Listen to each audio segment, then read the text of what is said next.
Carla Abellana at Tom Rodriguez, naghahanda na para sa kanilang kasal.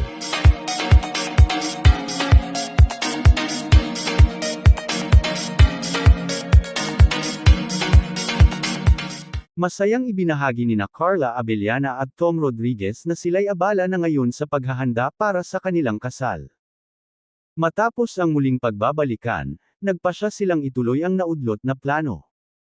Ayon kay Carla, simpleng ngunit eleganteng kasalan ang nais nila. Pinili na rin nila ang simbahan kung saan gaganapin ang seremonya. Abala rin sila sa pagpili ng mga principal sponsors at entourage.